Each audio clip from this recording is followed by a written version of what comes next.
Yep. Yeah. Good. Yeah. All right, everyone. Welcome to another There Goes My Money. No, it's not. It's Radio Free Cybertron, episode number 564. We are live. It is a Wednesday night. But for Brian, it was a Tuesday. Yeah. So it's There Goes Our Radio Free Cybertron. Exactly. We are the amalgam comics of podcasting. And there's no intro, so that was it. Ta-da! And people complain when I host. Well, thanks to the live chat for showing up. You can join the live chat at tfradio.net/live. We're on every Wednesday night starting at 8 o'clock Eastern Standard Time. Or 7:30 for pre-show. Yeah, or 7:30 for pre-show. And you can show up and hang out with us. Anyone get anything good this week or anything new this week? Nothing good, but I can show off my final ever Toys R Us purchase. Are you all ready for this? There you go. Oh, Rubik's Cube Prime. Yeah. Yeah, I mean, they are still getting trucks, Jason. No, mine has been closing for 2 months now, Don. Mine's not getting anything. Oh, I'm sorry. You're right. There's lots of reports right now of stores that are in liquidation getting stock every day, almost it seems. But no, my store got Incredibles 2 merchandise today. Wow. Yeah, so that's it. Well, that's I will. I'll submit this again. If anybody runs across Studio Series Thundercracker, get a hold of me because I do want to try to get one of those while there's still a known place that it's going. And other than waiting like 6 months for it to show up some unknown place, right? Yeah, something to that effect. Well, I have a final Toys R Us purchase too, since we're going down that road. Mine's not Transformers, but I did get one of the Pacific Rim 2 robot machines. Oh, no, sorry, Gypsy Avenger. I want that. Yeah. Let me know. Hey, look, a Bandai product. product. It was the last one in the store, and with the 10% off, I basically got it, tax free. So that being the cheapest one, it seemed like a good deal all around. And they didn't have any Transformers stuff I wanted, so. Oh, yeah, that's. Yeah, some of the Toys R Us's, at least around here, are very light on the Toys R Us merchandise. So, and man, if you watched my video from the Toys R Us that I went into, it was like a mob scene. You'd think it was like Black Friday, and the sales aren't even that good. Like it's 5% off Legos, and the Lego shelves look like they were just rampaged through. Okay, so I've heard people talking about how the inventory looks depleted unnaturally versus the discounts that are currently available. And one thing that we do know was kind of up in the air, some of these suppliers wanted their inventory back because Toys R Us has a lot of that stuff like on credit, basically. Oh. And while those suppliers do count as creditors who would be in line for getting money back through the bankruptcy proceeding, the liquidation, they may be too far down the list to realistically expect to actually see all the money they're owed. So that was supposedly one of the factors for why the liquidation sales got delayed a couple times, because there was some to-do about whether all the inventory they currently had hold of would be there for the liquidation sale or not, or if they had to give stuff back to their suppliers. Lego may be sending people out to come and reclaim inventory. We don't really know that for sure, but that could be why, even at a 5% discount, a lot of that is gone. Right. Well, I'll go because I don't have anything in front of me because it's all elsewhere. I just didn't bring it in. Took a day trip up to a neighboring town, went to the Toys R Us there. I don't get up that way much, so this is probably the last time I was up there. And if y'all remember when we had our Radio Free Con a couple of weekends ago, I was looking at those Mezco Thundercat figures. Yeah. And I did not know that my Toys R Us up there actually had them, so I went ahead and got the Mumron and Lion-O because I figured I might not see them again without paying extra on eBay or something. My Target clearanced out a lot of the Voltron stuff. In fact, all the Voltron stuff is on clearance right now. I picked up the classic. I went ahead and got the classic Black Lion, and I got green and red. And my friend picked up blue, and I know where I can get a yellow. So I will at least have a classic Voltron when all that's said and done. Cool. I picked up the Bracer Phoenix from Pacific Rim 2. I got that at GameStop, so I've got that. So the only thing I don't have actually is Obsidian Fury, which is like I kind of want it, I kind of don't. It's one of those maybe things. And one other thing I picked up. I just bought this a little while ago, but I'm going to mention it for those people that like the Machine Robo from Action Toys, the relaunch line from Revenge of Kronos. BBTS has apparently today got a restock, and they have the Blackbird Robo, which was the one that completely sold out at TFCon last year. I couldn't find a single one less than $80 for the Blackbird Robo when retail's about $50 or so. So they do have some of those in stock. Other than that, and my local Walmart when I went in to get my prescription had marked down movie deluxes down to $250. So I got Berserker and Berserker, Drift, Steel Bane, and I got a Cosmos for $1.50. I like Cosmos. Oh, and besides, nice. if I go anywhere and there Mike McConaughey's there, he's getting another Cosmos. Yeah, if your Walmart still have Voyagers, people in general, I'm not talking to Don. I am not talking to Don. If you still have the movie Voyagers, taken to a scanner, they will probably be $7 or less at this point. I saw a Megatron at that price recently, and there's probably still plenty of Grimlocks to go around if you need one of those. Yeah. I saw one. Sorry. It was sitting in front of a $4 price tag, but I didn't scan it because it's that Grimlock, and I really don't even care for it at $4. So I was more tempted by the Titan kind of Megatron that's like 5 steps. So if any of those are still there, I might pick it up next time I go by because it's that jet mode Megatron, which is still kind of nice, even in the 5-step version. Real quick, as long as we're talking about Walmart discounts, the articulated Voltron, it was like $40. I got for $9 at Walmart. Wow. So if you see one of these guys on the shelf, check because. Yeah. Well, my Target had the Metal Defender set, the box set, for like $34. Yeah, I bought that one at full price. Yeah, but I've seen other Targets have it at like $45. So again, Target clearances are across the board. So. All right. Anybody else?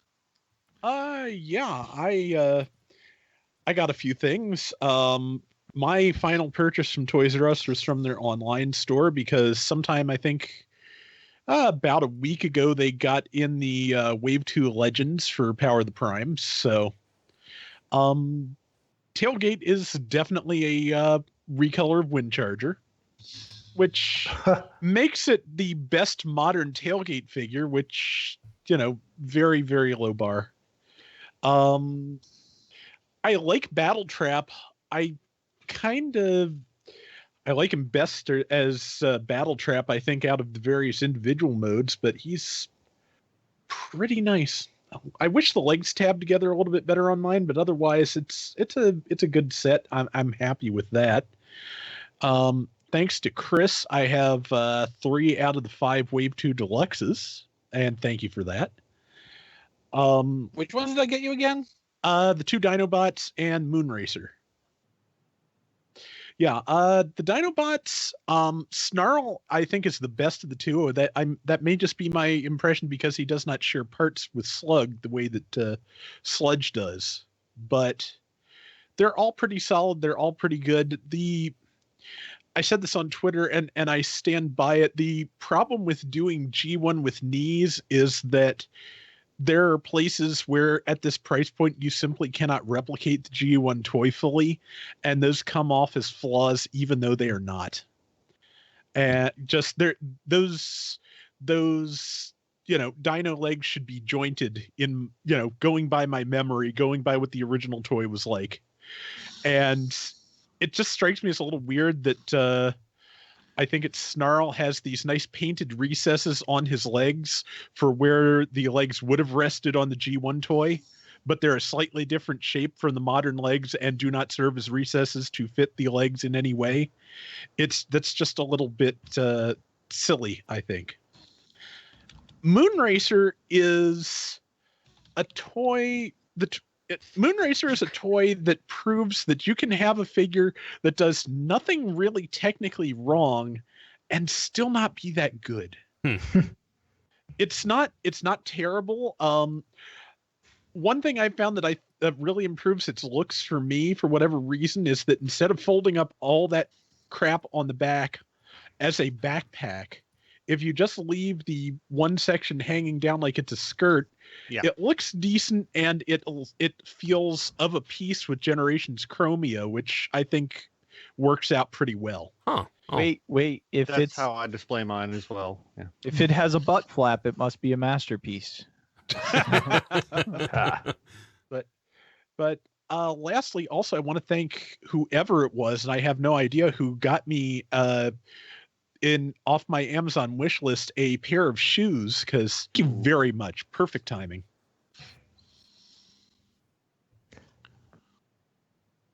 Hey, John, do you want to go next? Sure. I got, thanks to Amazon Japan, that was my first purchase on Amazon Japan. Could not have gone better. It blows my old man brain that Amazon Japan is effectively the same as ordering on Amazon US. Very weird. But it was smooth, super smooth. I pre-ordered the wave that's releasing right now of Legends, the Jumpstarters and Seaspray, and I got those 2 days ago. And it was awesome. And again, just weird. So I like them. I like the Jumpstarters. They fall into the grand tradition of the alt mode being a box, but the robot mode being legitimately awesome because of that. Because all they're required to do is just ball up in the fetal position. So I really like them, and I like the Legends decos. They're awesome.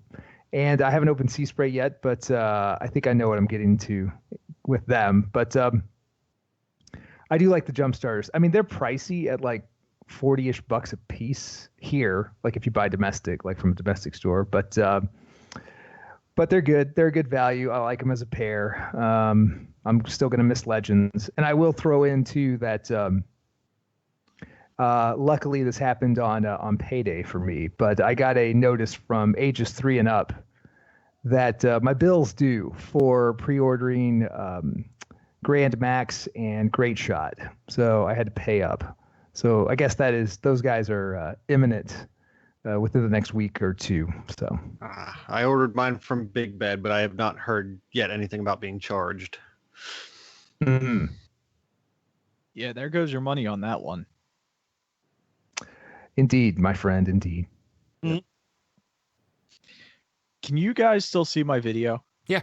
Sadly, yes. Okay, awesome, because everything's frozen up on my side. So I'll go ahead and talk about what I got this week. The first thing I want to mention came from XV, and it came in a plastic baggie because it says, I wasn't sure if you recognize a Transformer that didn't come in a baggie after buying so many on Taobao. So, and it says pound Seacons before Unicron. Nice. Hashtag Seacons before Unicron. Let him have his hash pound. So, Hash pounds. this is my first, and I'm sorry if it's not in frame. This is my first Wave 2 figure out of any class. Oh, so wow. because I ordered Jeez. everything else off a website that I'm still waiting for, so I'm actually excited about this to open it up and check it out and review it and do all that stuff. With the glare and the way you're moving, that was hard to see. Which figure is that? It's Blackwing. And then, speaking of things that come in a bag on Taobao, here's the bag, just to show proof. I got I don't even remember his name. Clampdown. Clampdown. Yeah, and he's the Cybertron cop. And he came with a broken wheel. Of course he did. And he was very super glued because this one panel on the top of his leg was stuck, and I actually had to take it apart, and I found out that it was super glued together. Oh, wow. And probably the wheel was too, which is why it all broke apart. So that thing about bulk Transformers, it could very well be that they're factory seconds. Yeah, so you were right in the pre-show. I am delighted.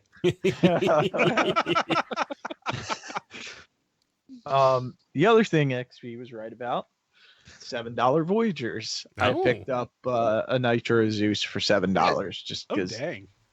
Yeah. And, So are you getting the Thunderwing Rebel label set? no, but I might. I'm not sure. I'm just not It sure. never hurts to have an extra anyway. Yeah. I also got the MMC Rumble. Ooh. Oh, And- that's pretty cool. It came off Taobao, and I got everything but the box, which was very strange. I figured you would have got like one pile driver, and that would have been it. Yeah. Here's the wheel for Clampdown, just so it's totally broken off. And then the final thing I got was I got a second Optimus Prime, the Titans Return Optimus Prime, because I have the repro labels to make this the Action Master. Action Master Optimus Prime, which I'm super excited about. And I've been trying to find a second one, and I finally ended up picking it up on Amazon just because I couldn't even, like, when I went to a convention Oh, wow. 2-3 weeks ago, no one had one. There was a couple people that had Megatron from this series, Mhm. but no Optimus Primes. So I picked him up, and I have to do that repro labels. I just have to find out where I put the stickers at, because honestly, I don't remember. That'll help. Don't forget the little pieces they give you too. Yeah, I Yeah. gotta say there's like upgrade parts with that too. Yeah, it came with the upgrade parts, so I've been wanting to do that for a while, and I just haven't gotten around to it. And plus, I wanted to pick up another Optimus Prime to put the kit onto. Mhm. So okay. Oh, yeah, I think that's actually all I got this week. Wow. the Cool. Toy Hacks has like the cell shaded windows for MP10. Yeah, I'm ordering those. really, I don't know how I feel about them because the rest of the figure's not cell shaded. So. Right, but also the fact you can see all the parts behind the windows when that really isn't anything that's you could see on like the cartoon and everything. Now they're only like Yeah. $4, so I might put them up to the figure and go, but $4 I can. If I'm already ordering from them, which I am because I've actually taken all the stickers off of my Voyagers and leaders from Power of the Primes already, and Good for you. yeah, and yeah, hey, vegetable oil works really good for getting the residue off. It really does work. Okay. But yeah, so I'm Just ordering be sure from to them anyways. just be sure to clean the excess off because that is an oil product and can theoretically degrade the plastic if left on there for a long time. Oh, I just licked it off. It was fine. Yeah, whatever works. Saliva is nature's solvent. True. On that note, this week in history, in 2008, Aveo Swerve is made available on the Chevy website or Chevrolet website through branches in Switzerland and the United Arab Emirates. Emirates? I never heard of them. Emirates. There you go. The offer was quickly taken down. Yeah, so here's a story from the Wayback Machine. Yeah, no, I remember. I am not when Sherman. this- I am not. I remember when this was going on. So for about 2 days, it was possible for if you were wherever you were in the world, it was possible to order from the Chevy website to get an Aveo Swerve. The figure itself cost, I think the wiki said like €12, which was $15-20, something like that, at the exchange rates at the time. But the thing is, if you were ordering from overseas, and especially the United States, there was a $50 processing charge that they would assess to you, and then you had to pay about $100 to have it shipped overseas. God. Wow. And people did it. Not many people, mind you, but people still did it. So for about a year, Aveo Swerve was a really hot ticket item on the secondary market because there were so few of them in circulation and they cost so much to get in the first place. You had to really, really work to get one of those things. But fortunately, sometime the following year in Canada, I think, some dealers there started offering them for free with test drives, which I think was what the original purpose of the production of this was in the first place. And it was a lot easier for people to go and get those. At some point, they just started giving them away with or without the test drive. So a lot of them ended up in circulation. I think the one I have was from that pool of them. I only paid about $35 for mine. But the Aveo Swerve's a really interesting thing because this is something that came about as a result of Hasbro's partnership with Chevrolet through the movies. So they produced this mold for Chevrolet exclusively to distribute however they wanted to at cost. So Hasbro did not draw any profit from this deal with Chevrolet. They produced this toy for them and passed it on at their cost. And through various little trials to get it out there, eventually, people were able to get their hands on it through means intended or otherwise. But like this certainly has been a figure that's held an interesting place in collector consciousness. And there went Diecast. I bet his computer updated again. No, Probably. this has been kind of a notable thing over the years just because of how unusual its distribution has been. And it's a mold that's never been reused either because, according to the wiki, Chevrolet actually owns the mold. So it's not something that Hasbro would be able to run again without at least permission from Chevrolet and probably like profit sharing in that case. Which is why we didn't see it as a BotCon exclusive or as something because it's been what, how many years has it been since that mold came out? 10. By that with the way they love to reuse a mold, especially with Takara, if they could have reused it by now, they would have. The other thing with that is this is a mold that was designed prior to 2009, 2010. That's pretty much like the breaking point in how the toys were designed. Anything that has development start after like 2010-ish was in the like fall of Cybertron style scale, where the molds were greatly simplified. So for a convention exclusive, they probably could run this and, have the finances work out because that works on a different scale. But like in terms of like a retail thing, any kind of release like that, it wouldn't be viable anymore because it's like Reveal the Shield Jazz or, Universe Prowl, any of those kind of toys where they're too complex in parts count, too much material in them. It's not financially viable to run that mold anymore. But this is something, it's a toy that appealed to me because there's so few Transformers that become just like ordinary day-to-day driver vehicles. There's this, which becomes a regular car. There's like Armada Sideswipe, which becomes a regular looking car with a stupid paint job. These are very few and far between, and it's something that really stands out to me in Transformers, and it's something I like to collect when I can. I was really happy to get this for, like I said, $35 or so. That at the time, and even now, that's a good price for this. Yeah. It doesn't come with any accessories or anything, and like the articulation's not super impressive or anything. It's absolutely a product of its time in terms of its engineering, but it's definitely something that's worth picking up if the chance arises, both for the novelty of what it is and the circumstances of its existence, and it is a pretty solid little deluxe. And that's This Week in History. Hi, Diecast. Hey, that was perfect. Good timing.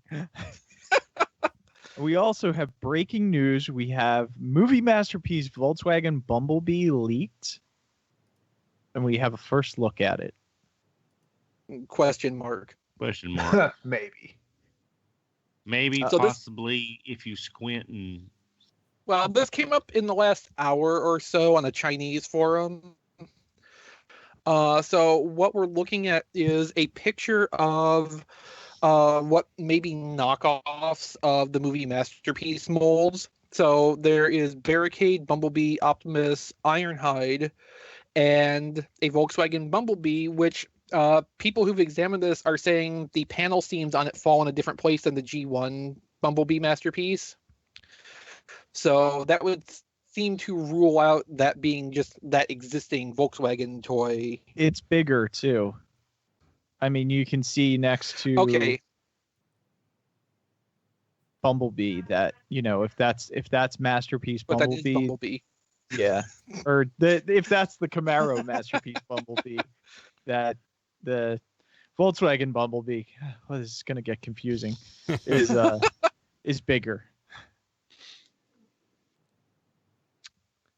And that would be Ironhide, the movie masterpiece Ironhide. Right. So, because it has the guns on the side, which Mhm. is the only Ironhide that I know of that does that. And I think we can be pretty sure that's the masterpiece Barricade because it has the spinny wheel with the stand. Right. Yep. Looks like this. there We you don't go. have a picture of the robot mode yet, but this is probably our first look. And if the hypothesis that this is a set of knockoffs is true, the bootleggers ended up getting this out before the official one, at least as far as the test shot reveal. Yeah, Which because it kind of makes sense considering this all got pushed back like 6 months. Yeah. Oh yeah, But- yeah. I'm sure this stuff was all produced and is sitting somewhere, and those molds were just waiting for somebody. it'll be really nice because we might actually get a release of the movie masterpiece while the movie's out, Yeah, Wow. which would would be, usually they like to let the movie toys come out like months after the movie. on the other hand, there's the possibility, since bootleggers have been tweaking these things as they go along, that movie masterpiece Bumblebee, Bug Bumblebee may come out as a knockoff, earlier, cheaper, and better. Then the official. Oh, Uh-huh. Yeah, that better That part. would- Can't forget that. I'll be honest though, there's another Bumblebee we have coming up that I am much more interested in than I am this one. well, we're going to talk about Cyberverse? that one too, Don. That's why I said it was coming up. Yep, we'll get there. But the big news is, after the breaking news, is Unicron revealed more details, grand finale to the 12 years of IDW continuity as we know it. Now, this does not mean that the Transformers comics are coming to an end. It just means that this continuity is coming to an end. Exactly. Which there probably was- means my readership is coming to an end. So it's we have no idea what comes afterwards. At the first day, they didn't really even make it clear that IDW is going to be continuing after this, but James Roberts and John Barber both specified on Twitter that there would continue to be IDW Transformers comics after this, just set in a new continuity. And Barber also was saying to someone that probably he couldn't, of course, say specifically who was going to, stay with IDW in terms of writing, but he basically said he doesn't know of anyone that's leaving, but expect some new faces as well. So so this is going to happen between July and September. Really nice first look at Unicron here by Alex Milne, and that is an enormous piece of art. Oh, yeah. Yeah, and considering it's IDW, no one's going to find out if they're on the books or not until they tweet out the information randomly one day. So then we'll know who's still on these books. Oh, I hope this transition's better organized than the last one. It better Yeah, be. me too. I'm for some reason I'm expecting with this being some sort of universal crisis, one of the books is going to end with there being a gigantic crystal, and Primus said, "This is like a job for Primus," and he's punching through the wall or something there. Well, no, it would be Rodimus punching the time stream. Yeah, I could see that. And this Unicron, he's going to kill Unicron to death. And this Unicron series is going to start with episode 0, which is going to be the free comic book day comic, which I'm super excited about. I think this might actually be the first set of comics that I actually buy since Superman, the death of Superman. Oh wow. Yeah. I'm just a little. You've been out of curious. circulation for a while, haven't you? Oh yeah. You haven't missed much. I'm just wondering if we get a Unicron as a Supreme class figure, is this what they're going to be basing it on? Oh God, no. Or at least not this detailed, but not the traditional disco ball if they do a Titan class Unicron, they're going to lean hard into the G1 design. Yeah. When does this team this design looks very busy. Yeah. Like I would hate to have to sculpt that. Oh Yeah. yeah. I would hate to have to handle that. Now, But yeah, to be It honest, looks very pointy and painful. It like die stack. Oh, will a third party try it though? oh, maybe. Well, now that this artwork is out there, at this point, who knows? I mean, it's still Yeah. G1. It's still a popular character, and it's something that we probably won't get from Hasbro. So by default, that hits all their hat tricks right there. Yeah. But to be honest, I would take this illustration as the final proof that no, we are not getting a Titan class Unicron, even if one was planned at some point. Because, if we were, there would be a directive to, connect the art to that to make it all tie together. And this is just so clearly Alex Milne. This is just It's really beautiful. nice. Beautiful. It is. But if you turn it upside down, is he a submarine?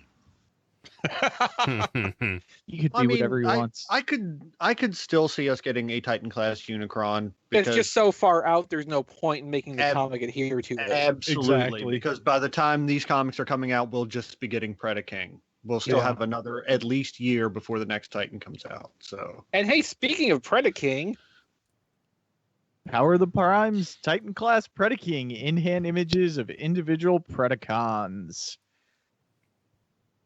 Yep, those are Predacons. Yeah, they. The real Predacons.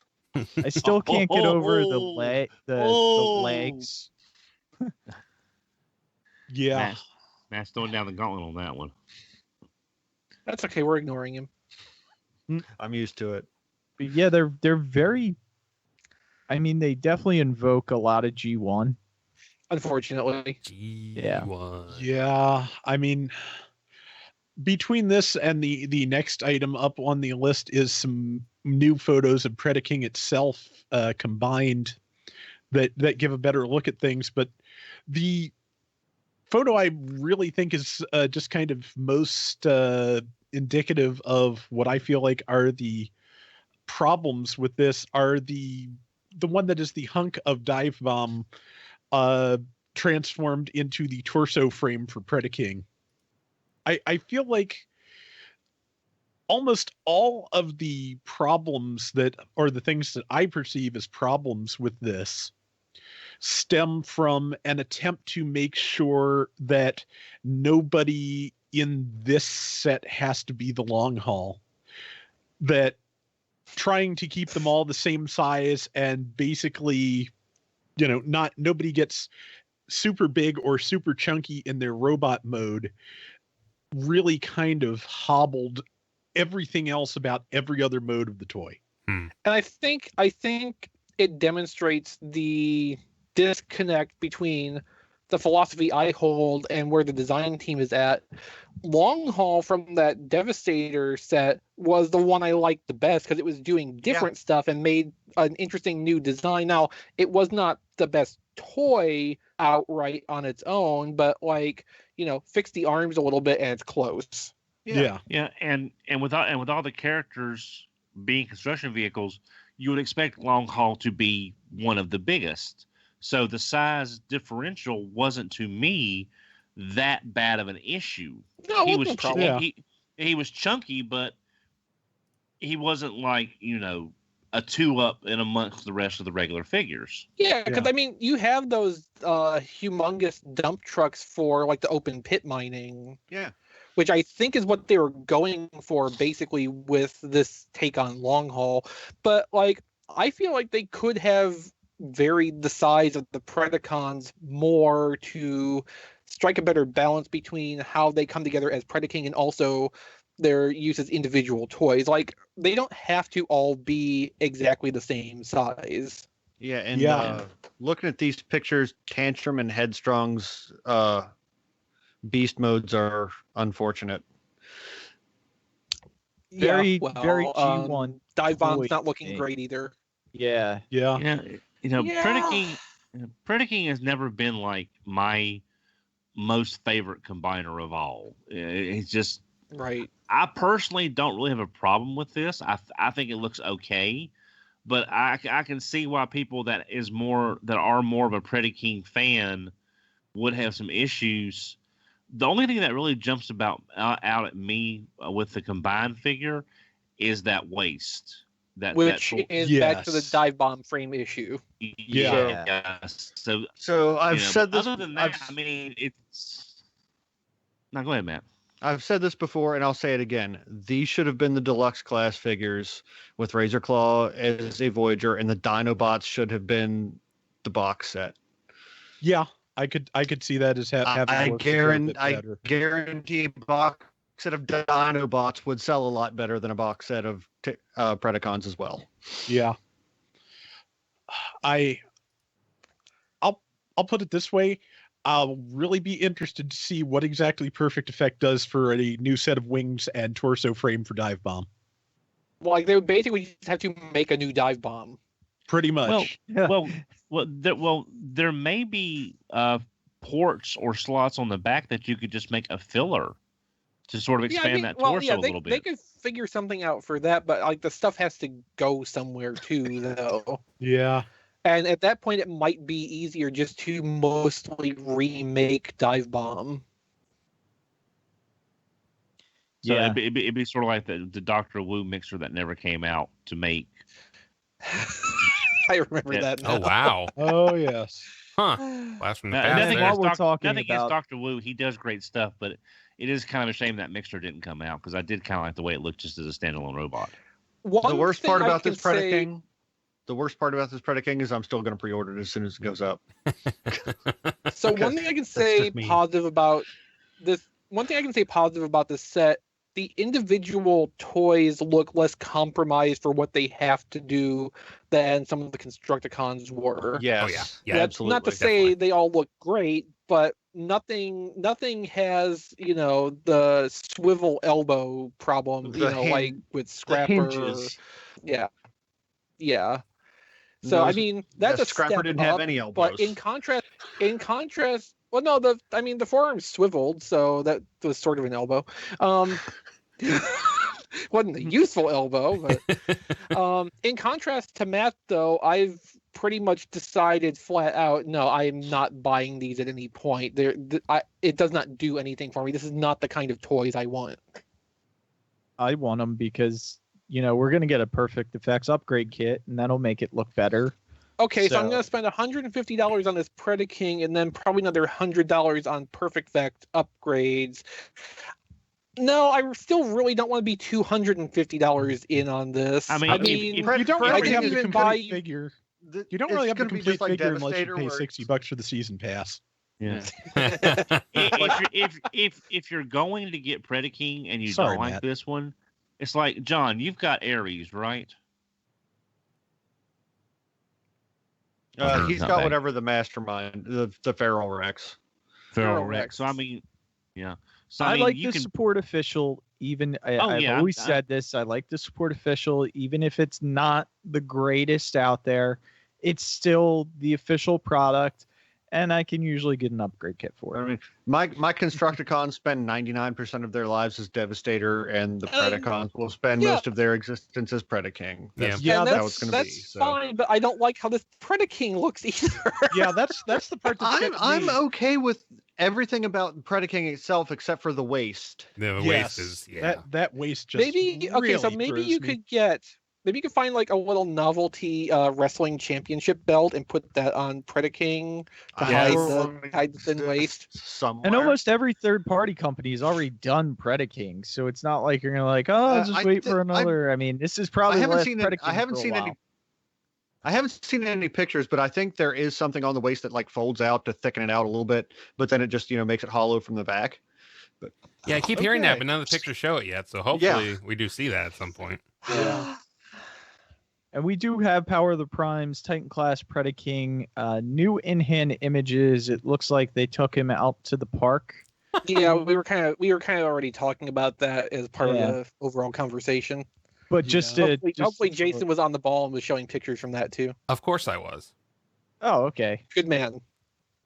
And then we also have the Toys That Made Us Return second season was finally announced. So if you like that series on Netflix, no idea what's going to be in it yet. Maybe they can do an episode about Star Trek toys, because like the Playmates line is something. Star Trek is on the list. Expansive. Yep.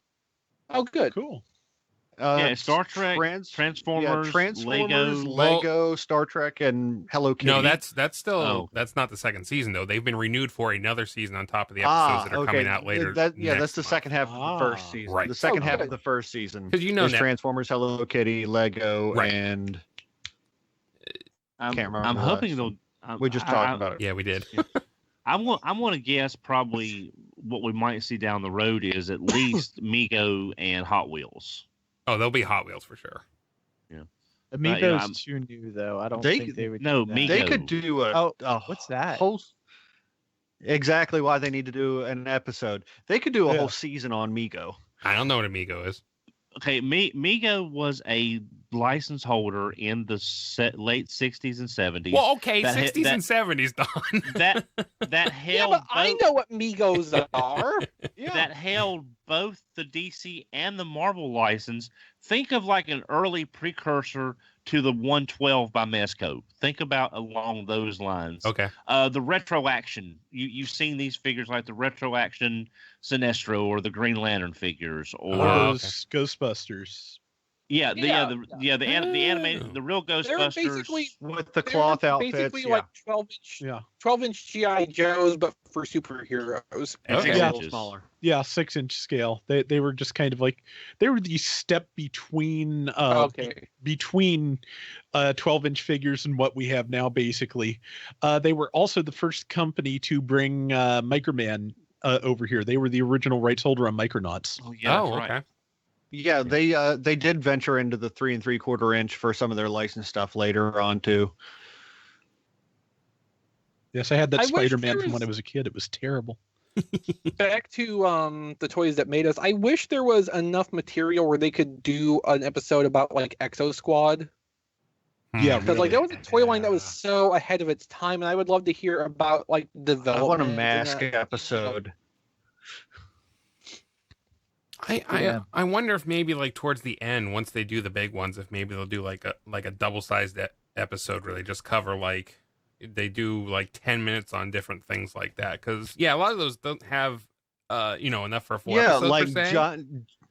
But, a lot of them don't have a whole lot of history behind them. It was just Yeah, I would like to hear about how some of these toy lines were developed, but like, if they only ran for 2 years, there's not going to be a whole big episode, maybe a 15-minute segment in an episode. like Exo Squad, because, outside of our circles, not a lot of people remember Exo Squad. It's not in the, public knowledge. Which is a crime.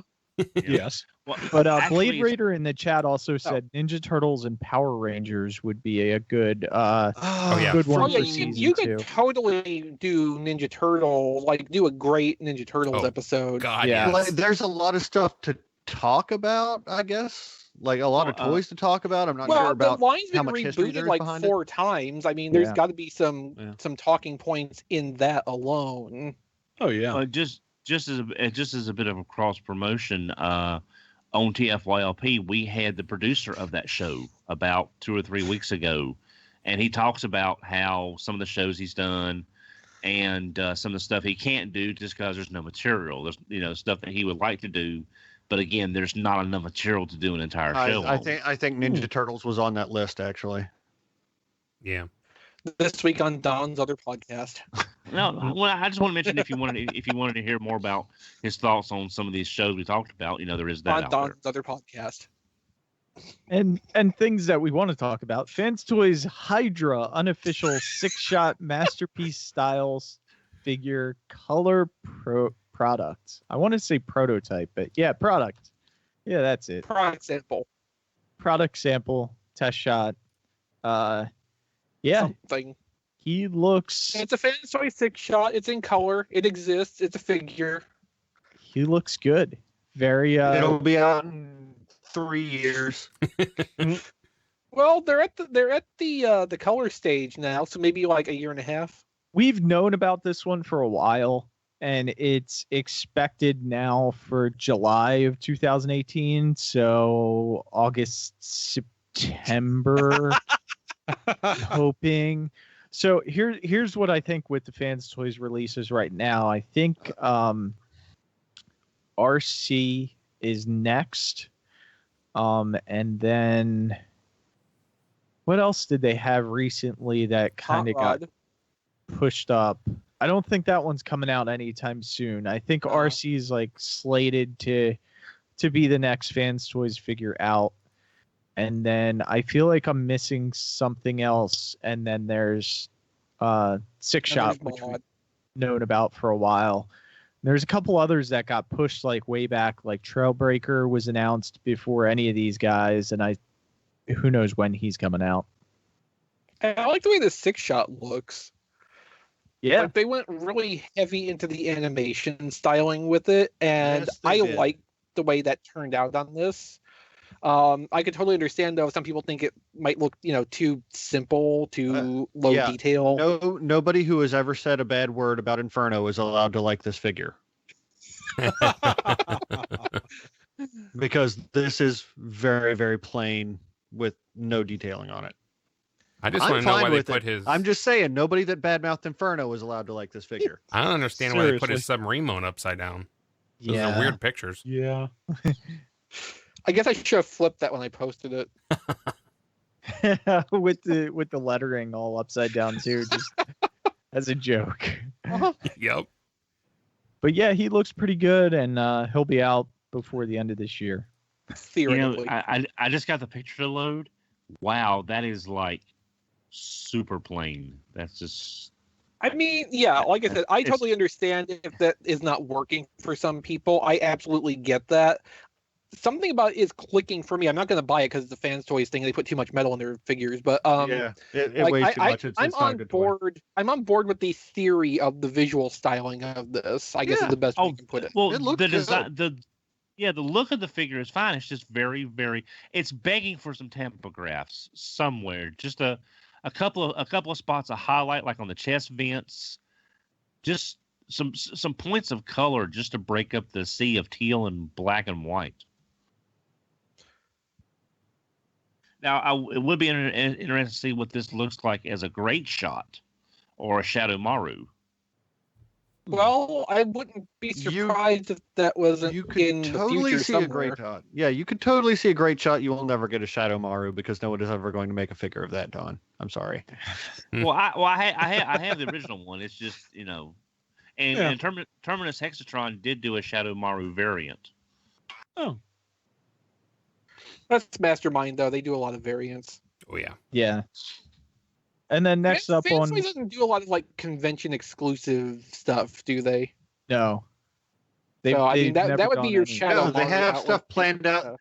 They have stuff planned out so far in advance. They just have to worry about getting that out. Yeah. And next up on the list, we have DX9 X34 Dutch new unofficial third-party Legend Scale G1 Optimus Prime. And this just makes me think of Dutch from the Transformers movie. I don't think that's the reference, Diecast.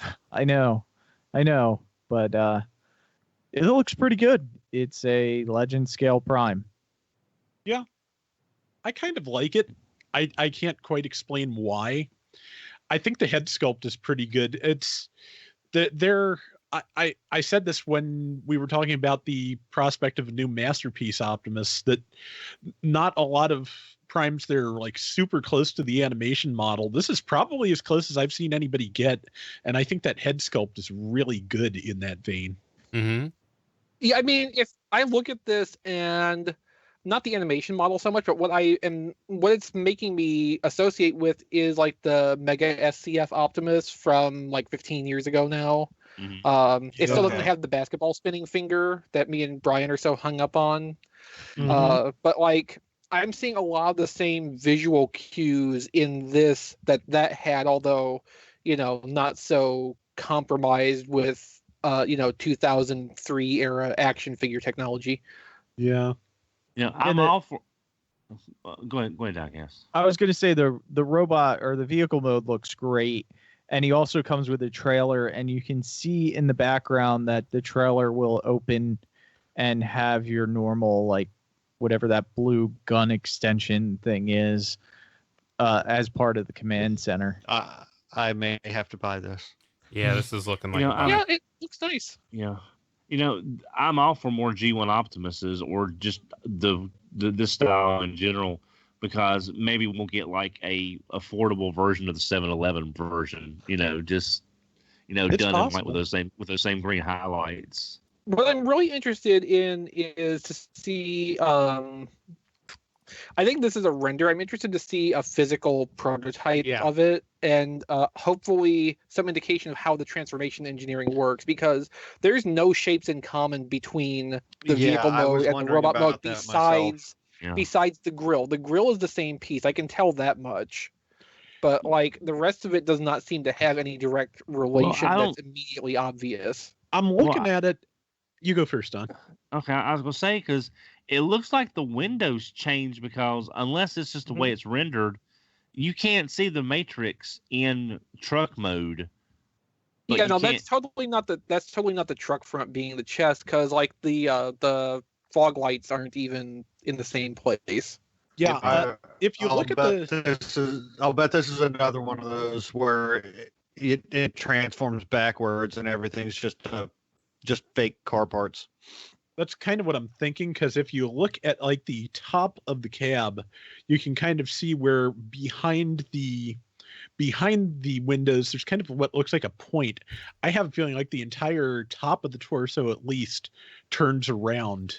Yeah. Oh yeah, the chest it's probably like it flips over from the vehicle side to the robot side, and it has the different windows on either side. I think so. Yeah. And if you look above the gas tank, that little blue square is the back of the hand. You're right. Yeah. Okay. Okay. Yeah. I think I have a decent grasp of how this will probably transform. Well, there reason to buy it now. I didn't say I was going to buy it. I just wanted to see how it works. I might. Yeah. I still want to see how it works, but yeah, I'm asking for. Now I want to know if I'm right. Uh-huh. But I'm sure we'll see Nemesis and Shattered Glass and Ultra Magnus and all the variations of this if it does well. So that's not a fully armed and operational Ultra Magnus based off of this is something I would actually be interested in checking out. Same. And since we're talking about Optimus Prime, we might as well talk about Bumblebee, because that's, because that's the next item in the show notes. And we can skip it because Don doesn't really like this. So no, it's Hot Soldiers we are Legend talking about Scale this. Unofficial Hearts of Steel Bumblebee colored photos plus new not Optimus teaser. I like which this. I don't have any code names for these things that I'm aware of, so we're just kind of having to wing it here. Yeah, I haven't seen the Prime teaser yet, so that's kind of cool. But I have I think I have all the Hearts of Steel stuff that's been produced, except for the variations of Masterminds or Annihilator, which was their Nemesis Locomotive Optimus, and I don't have the Shattered Glass version. I do have the first version that did have those unfortunate production issues, but I do have. Oh, you should really get one of the refreshed ones done. Yeah, I know. I just haven't got around to it. And but I've got that. I've got Colossus, which is the Shockwave as the ironclad steamboat paddle wheeler, which is awesome. And I have the 3 biplane, tri-wing planes, I should say, for Starscream, Scar, Thundercracker. So I love this Hearts of Steel stuff. And this Bumblebee is just, the chest is a little plain, but I can kind of see where they're going with it. And I really am looking forward to getting this because the Hot Soldiers has made some really good stuff. And any more Hearts of Steel is just always welcomed, in my opinion. He has bolts for ears. That's great.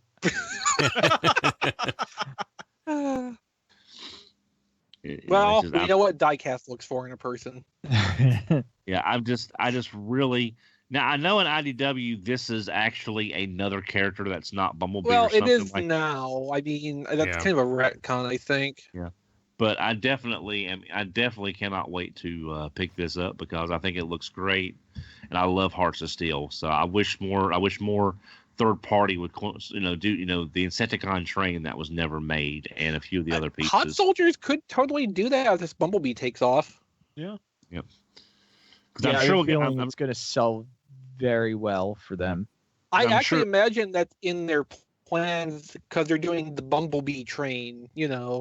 Like that seems like a good lead into taking on that area of the Hearts of Steel designs. And in that teaser with the Optimus, which I have not seen before, they're doing a Ravage and they're doing a Goldbug. Although that Bumblebee has a really, really long torso that kind of throws off the proportions to me. They fixed that up with the Cliff Jumper tooling. Like that doesn't have the long torso problem, and if I remember right, it also has more parts to close up the back, so it's not hollow from behind like the Bumblebee is. Also, I just be in scale with. Sorry, go ahead, Chris. I was just going to point out real quick that their Ravage they're calling Robot Dog. Yeah. I just wonder if the Cliff Jumper would be scale wise close enough to the Masterpiece Bumblebee to work in as a. No. You don't think so? No, because Diecast has the Bumblebee and it's pretty solidly Legend size, and the Masterpiece Bumblebee is like a chunky deluxe. Okay, if I remember right from when I've seen it in person. Yeah. Oof. Yeah, that's pretty empty. Yeah. Bumblebee's very empty inside. It's very sad. No, but I mean the Cliff Jumper would be a good companion piece to like your Titan's Return Bumblebee, for instance. Yeah. Like it would fit in fine for that. And with the revisions they've made to the engineering, I think probably would actually be a good choice for that if that's something you're looking for. Meanwhile, the Optimus Prime we can see in the teaser here, like I appreciate that it looks more straightforward in what it probably does to transform, although we don't have a look at the vehicle mode. But like the shapes involved make it look like there's less cheating going on. At the same time, I really kind of appreciate the styling of the DX9 one more than what's going on here. I agree. Yeah. This one's definitely going to be more simplistic. Yeah. Which, you know what? There's nothing wrong with that. This is pretty much all coming down to me, like just the stylistic choice more than the direction of the engineering. Right. And then we also have Transformers Studio Series Megatron, new photos of Wave 2 Voyager. I hate how good this looks. Although I had the same problem with Starscream, so this isn't, the first time the Studio Voyagers are having that effect. I saw people are starting to get the Optimus Prime Voyager. I don't know Starscream where. a little bit too. Yeah. Kroger grocery stores. Some of the larger Krogers have decent-ish sized toy sections, and they're getting some of the Studio Voyagers in. Okay. Their Meyer stores in the Midwest also have been getting the Voyagers. But even that Prime looks regional pretty good. availability, basically. Yeah. The Optimus Prime looks okay. I've never been super into the movie Optimus designs. Yeah, I mean, he doesn't look like a difficult transformation, and it looks like he makes a halfway decent truck and robot mode, unlike Masterpiece. And from what I Optimus Prime understand, that movie. Optimus is like a really, really posable robot. Yeah. So I just really wish they would redo Masterpiece Optimus Prime movie, Optimus Prime, or at least fix the issues and re-release it or something. Yeah, that's kind of unfortunate. Never been released that way. Yeah. But another good-looking Studio Series, we have Studio Series Leader Class Blackout in-hand images of impressive new mold of 2007 Transformers movie character. So, a video review of this went up from Kevin Liu, who is one of the Chinese YouTubers. And I didn't watch the entire transformation sequence. I kind of skimmed through it, but like there's a lot of steps to it, but none of it looks like complicated or fiddly. This looks like it's pretty well designed overall, and it's really big. That face looks really nice. Yeah. I'm actually really into this. Yeah, it is really big, like in vehicle mode, because I saw it at Toy Fair and I was shocked at how big it was. I may have to get that. Oh yeah, he is the one that I would say you definitely want to pick up if you're gonna get a Leader movie class figure. I definitely don't want to get the Grimlock though. I want to get the Grimlock, but I'm not sure that I'll be as satisfied as with Blackout. I'm just watching the chat waiting for Eric to yell at you. With that Grimlock. What are the forearms wrong on this? No, Eric really wants that Grimlock. So every time Chris says he doesn't, I just see Eric dying a little inside. So good job, Chris. That Grimlock sucks. Well, yeah, I really don't like that Grimlock. No, that is a good looking Grimlock. I mean, it's the Grimlock. No, it's not. I've seen more of it, and it is not good looking. Oh, really? No, it's not. I'm getting my payback to Eric because knowing that I'll never open Thermidor. He'll be in this plastic prison forever. Yeah, I'm never opening Thermidor either. I need to get mine. I want to get some version of that mold eventually. Get Bisque. The colors are better. Yep. Fair enough. Although I guess if you can find Thermidor, the head sculpt's pretty cool. Okay. That's an idea for. It's got a unique head sculpt. Oh, there it is. He just said we all suck in the chat.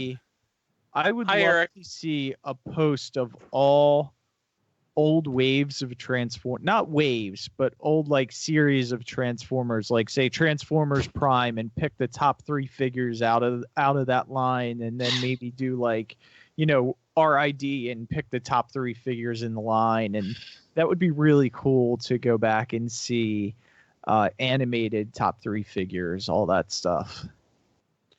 That's a possibility. That would be really cool. Thanks for making more work for us, Diecast. No problem. Usually I'm making Brian do more work, so this is... I'm fine with that. And then next up, we also have the Figure King Scans, Power of the Primes, Optimal Optimus, Abominus G1 style. Of course he's G1 style. Well, Predaking and G1 style. It's more G1 style because in the picture the arm robots don't have their limbs extended, so there's no elbows. And the leg robots are backwards. Yeah. I've been looking at this for the last 5 minutes while you guys were talking about movie stuff I didn't care about. Yeah, I was kind of wondering what you were, over there sulking at. Oh no, I'm basking in the glory of Abominus. He is beautiful. That's not what your face has been saying. Well, you guys were talking about movie stuff, and it's hard to ignore. Yeah, we try. Yeah, I think I would much rather have the updated version rather than that stumpy G1 style.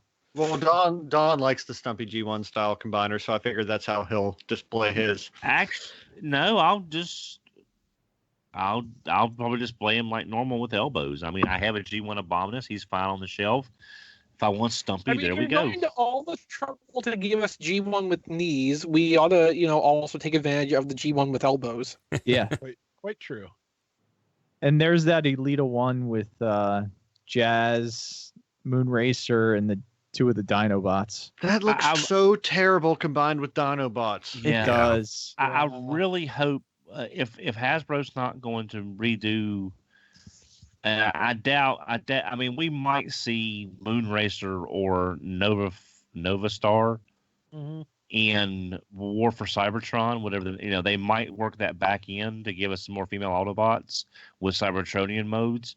If not, we're still gonna get Nova Star eventually. That's the only new figure in Wave 4. Yeah, but what I mean is that we don't have enough female Autobots to make an all-female combiner. We only have 3 right now, and I really don't want to use Jazz or Dinobots. So I really hope that the third parties might give us some compatible female Autobots to go with Elita-1. If we don't get, no, Don, they won't, because those aren't masterpiece toys. Yeah, I mean, and you can always throw a Reptar on there. Don, you'll just have to pull them off Victorion. Yeah, that's an option. Yeah, but then you mess up Victorian's color scheme.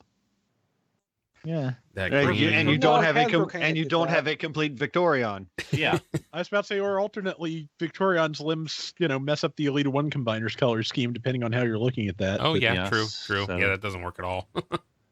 So I'm hoping we somehow get 2 more female Autobots. You need a combiner RC and a Chromia. Yeah, or there's a couple I would take the 2 background characters that never got named. Mm-hmm. Yeah. Or Aileron from the comics. So one idea I've heard tossed around that I like is using the Rook mold and making that be Strika. Oh, that could work. Yeah, I can see that. Yeah, because I also really like the Rook mold and would like to see that come back more. Yep. Yeah. The club didn't do that, did they? Because it sounds familiar. No. The club used it as Impactor. That's MMC right. did a Strika, right? Yeah. And now we also got Strika was out of the Generations Warpath mold. Mm-hmm. Yeah. We also have in this Figure Scans, Figure Kings, an Optimus Prime with like a trailer jetpack thing. I've never seen that before. It's that one. It's like a half trailer. Yeah. I think that's the one for the what used to be Fast Action Battlers. I don't remember the rename. Yeah, it's for the one-step figures, basically. Oh, yeah, one-step changers. It's interesting. It looks large. It's very. This is not new. It's a thing they made for Age of Extinction. Actually, they just re-released it for the last night. Yeah, didn't the Age of Extinction version have like a sound chip that could identify who was standing on that trailer? Something like that. I don't remember the exact nature of the gimmick. It did definitely have a sound feature, though. Yeah. Then you have Prime riding Grimlock also, which is awkward and interesting. Favorite scene from that movie? Not really, no. Come on, I can't believe I remembered Fast Action Battlers and not one-step changers. That was the best scene. And thanks to Amazon, you can go on Amazon right now at tfradio.net/Amazon, and you can order any of the Transformers Bay movies or the G1 86 movie. That's probably still on there too. If you want copies of Transformers The Last Night, hit me up on Twitter. I'll beat Amazon's prices. He'll gladly get rid of them. I got several left. I thought the 3D one was going to come in that box with the figure. As soon as you pay me for it, it will. I'm not running a charity here, Diecast. I'm just going to wait till they're like $10 on Amazon, and then I'll buy it from you for that. They're not yet? I don't think Chris has a price match policy. Yeah, he just said he did. Point. That's true. I'm not gonna beat Amazon's discount prices. I mean, come on. Yeah. Has anyone seen anything really good priced on Amazon recently? Ripper Snapper's still like 16 something if you need to grab him. Oh, Of course, I could also just go to the Walmart here and buy 3 of them right now for the same price. At least 3, yes. Which I don't understand because it's an awesome little toy. It's a good deluxe. It doesn't look very interesting in the package. You know, I almost think It turns into a shark with legs. it's not come on. Dinobots and it's not short packs. So that's why Ripper Snapper's the one that kind of stands out. Now, And they didn't release any of his other team members in his wave. exactly. Mhm. Wait till the next wave comes out and everyone's going to be like, "Oh, I forgot to get Ripper Snapper." Yeah. Well, then they can just wait until Wave 4 when it reruns. Yeah. Yeah. And you can't find Wave 4. Well, yeah. Well, no, what's going to happen, it's going to be like Titan's Return, where Wave 5 was really hard to find, and then everybody was able to find Wave 6, which just had Slugslinger and a bunch of reruns. So there's just going to be piles of Ripper Snapper everywhere, and nobody's going to be able to get the rest of the Terracons. That's what's that would going to be happen. horrible. I will hunt someone down, and they will answer to me for that. But the good news is, now that Takara Tomy is releasing identical product, if you can't find a wave in the stores, you can just order it for twice as much off of Amazon Japan. There's That's your what I was loophole. gonna say. I can just spend double. Yeah. Yeah. Yeah, I wanted to say when you don't John even get a was, common writer out of it. when John was talking about getting his legends, like this is going to be that's a sad day because those are the last of Yeah. you know, unless they do type of exclusive style legends figures, but They probably will here and there, but for the most part, yeah, it's over. Grand Maximus and Great Shot are pretty much going to be the end of what we know about. Stop talking. Stop right now. The voice, of what we know about, John. Of what we know Yeah. about. the voice we're of God seeing a lot of disapproves. Transformers deaths. The IDW comics are dying. Well, the current continuity is dying. Current continuity. IDW, the And Transformers so is my license interest. carrying- So is my interest. Then we have the legends that died. Well, and let's not forget the most important death of all, the death of creativity in the toy line. Well, no, they're going to try and bring that back with the next iteration of whatever this trilogy is going to be. War for Cybertron. Yes. Was it my- Cybertron trilogy. Oh yeah. Sure, let's go very, with very, that. Yeah, very creative, interpretations of very specific model sheets from one episode in 1984. I am not looking forward to that at all. Well, it's okay, gonna have to I be mean, let's look at the bright freaking side here. Spectacular. Let's look on the bright side To here. They change my have mind. at most 3 model sheets to draw from. That's what I'm saying. They got to be creative. There's not Or a whole 4 lot. if they actually do go for the lamppost sound wave. Yeah. There's not a whole lot they can draw from.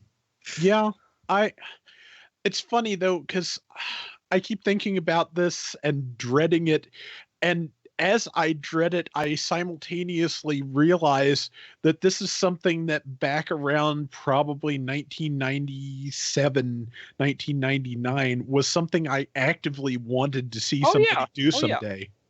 And it's just weird to think about the fact that I am just looking at these things that I once imagined were impossible. Now they're possible, and I'm whining about it thoroughly.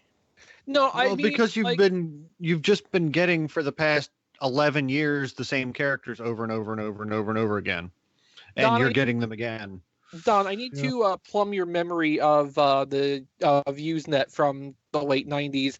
When the fandom first found out about Machine Wars, wasn't the hope or the expectation to be something like what we think War for Cybertron is going to be? Go back to G1 designs, maybe do It was going to be heralded as the end of the Beast era. We're finally getting back to vehicles, Which and is it'll worth be- celebrating in itself. but It'll be set on Cybertron. It'll be before the war. It'll be after the movie. It'll be basically it was going to be the second coming of Transformers that would fully eradicate the Beast era completely. And they're like, "Ha, we fooled you." There were people that were saying Machine Wars is going to be the way the line should be, and it'll people will never remember. I remember someone specifically saying it'll be so good, people will never want to have Beast again. And we haven't. So I mean, so Rob, there were people literally saying this will completely eradicate Beast Wars from the timeline, so we don't have to worry about it anymore.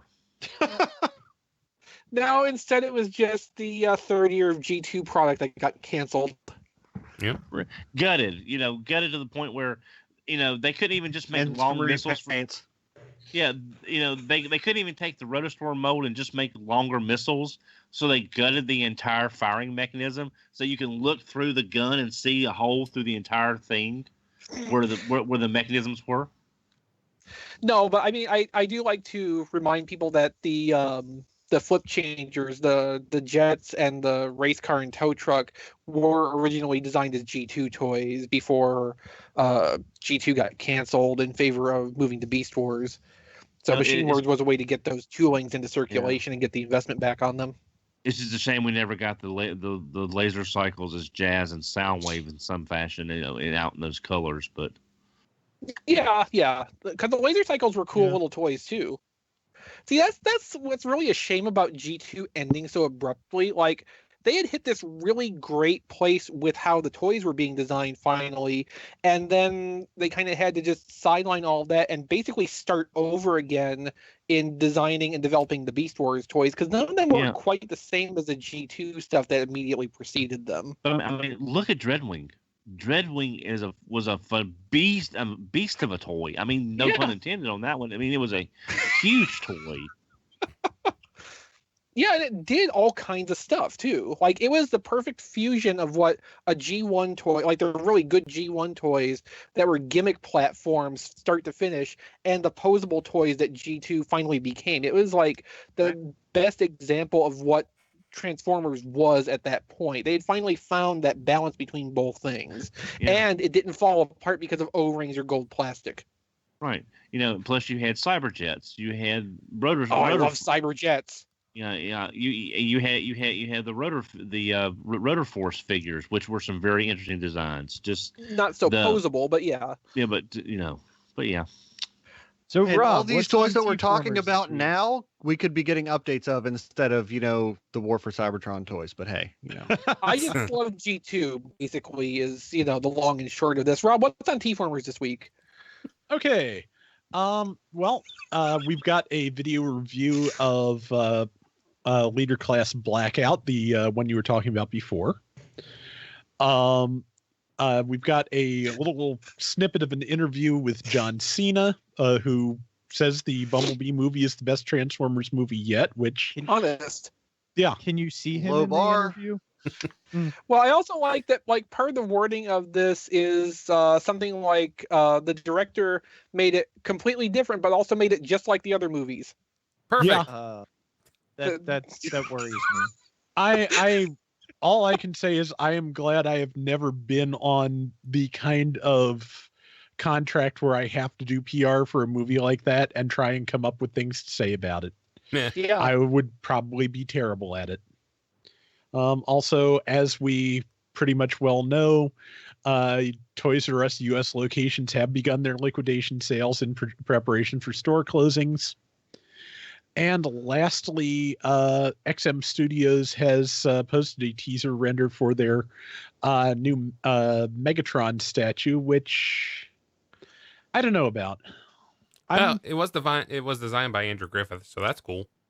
Oh, was it really? Yes, Did it was. not know that. He did design work for that, it turns out. That automatically made me like it better. So I was really confused for a second because I thought we were talking about XM Radio, and I'm like, why is XM Radio doing a Megatron figure? Hey, he'd host a great radio show, Megatron would. Yeah. Yeah. I want a line of statues based on Andrew Wildman's artwork. I would buy the crap out of that. But that's just me. Yes, I think that is just you, Don. I don't think it is, but I'd still how rather about see some Jeff Derek Senior. Janiger statues? I'm surprised they haven't actually done that at some point. But I mean, we have a Derek Gallagher masterpiece. So Oh, I know what I want. I want statues based on Furmanisms. Okay, that would be kind of hard to do. okay. So Don, I'm gonna put you on the spot here. Okay. How would you conceive of making a statue of Reap the Whirlwind? Okay. What you do is you have you basically you take the imagery that the Furmanism gives you. So you have someone like Vortex creating a big whirlwind around him, which is part of his power sets, and you have like small Jazz and Cliff Jumper in the whirlwind. So they're reaping the whirlwind. So basically you're creating scenes that make the Furmanism come to life. I like how Okay, I buy Massey it. yelled at you while you said that. Like, shut up. Hey, Yeah, Don. no, Don's on the level here. I can totally envision that, and that would actually be cool. So yeah, I'd buy that. Or like some vast predatory bird, you could have Dive Bomb and Swoop in an aerial kind of fight. And Dive Bomb's coming down, because I know there's some comic history between them in the UK. So you could have like he's some vast predatory bird coming down to fight Swoop. So you could do like that. I don't Or know if a this short, would be... or a short lesson in pain. You could have Bludgeon going to impale, say, Wheeljack on Kylo or Clo. So it's a sharp lesson in pain, and you've got Bludgeon with a sword. Basically you're giving physical embodiment to these Furmanisms. Have you I thought don't about know this if would before? work. I don't know if this would work for a statue series, but this would be like a really interesting way to arrange like a Transformers themed art show. Like get a bunch of fan artists together and go, A portfolio. okay, yeah, An artist portfolio. yeah. Now draw me just get- this. Yeah, get a bunch of people to get artists together and say, okay, here's a Furmanism, interpret it. Furmanism, the art book. Yes. Yes. Yes, Nailed it. that's what I want. I never realized I wanted it until you just said it, but I want this now. I want I wonder this. what kind of royalties you'd have to pay Furman to like use those ideas as the basis for the art. Every book that sells, he gets to kill another character. Hey, Don, what's on the network this week? What's on the network this week? The new book coming out from the RFC minicast, episode 67. Bill Ray and the evolution of the Transformers fandom. John interviews longtime Transformers fan and author Bill Ray. John and Bill discuss how Bill got into the Transformers, the early days of the fandom, early BotCon memories, how the fandom has changed over time, and much, much more. RPG Lessons Learned, episode 47. RPGLL player interview. This week, Dusty interviews Brian and Mike about their role as players. What are some of the best gaming experiences? Some of the worst? What's the preferred play style? What's the preferable RP to combat ratio? It's really fun and interesting episode where we dig into why we play, how we approach RPGs, and what we expect of ourselves and the other players. How was your weekend? Episode 33. Wendy's back in North Carolina for her birthday. Wendy and Brian are back together in the studio as Wendy is visiting North Carolina for her birthday. We catch up with Wendy, find out how her job hunt is going, and talk a bit about job hunting strategies and what it's like being on the job market. And now Brian will throw the diecast. Thank you, Brian. Just want to wish happy birthday to Rob Springer. It's his birthday on Friday. So happy birthday, Rob, from Happy all the birthday, RFC Rob. crew. Yeah, happy Happy birthday, Rob. And the There Hey. Goes My Money crew, because I'll throw in Eric with that. I'm sure he would wish him a happy birthday. If he were here. But yeah, remember you can find this episode at www.tfradio.net/564. That's episode 564. To view the show notes and everything else from the show. Don't forget to give us a call on our voicemail line or send us a text. You can also use it to send texts at 931-99-GOBOT. That's 931-994-6268. I've got to plug Diecast for the previously mentioned minicast. So Don mentioned Bill Ray was my latest guest, and Bill is literally an IP legal man. He's an expert in IP and trademarking. He did that for a living before he became what is surely going to be a great author. So before he started writing books, he was writing and defending and studying IP.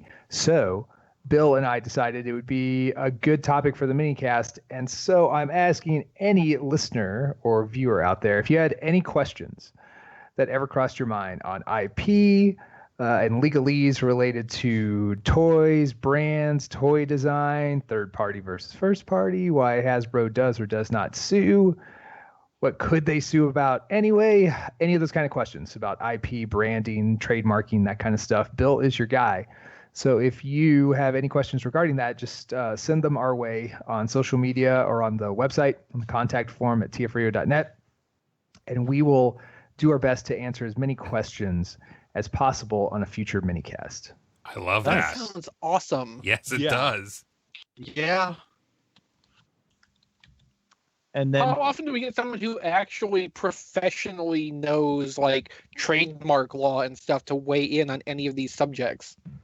Like that's never. a very difficult and niche thing to know about. Yeah, it's weird having someone who knows what they're talking about. Should we be worried? RFC with Bill Ray. It's coming. This week on Depress the Nation. No. No, the nation would be fine. It's just us because we'd be out of work. Yeah. Yeah. Yeah. You can follow us on Twitter at TF Radio, on Facebook at facebook.com/TF Radio, on Instagram at TF Podcast. Make sure to check out Rob Springer on zonebase.org or at RoboRobSpringer on Twitter.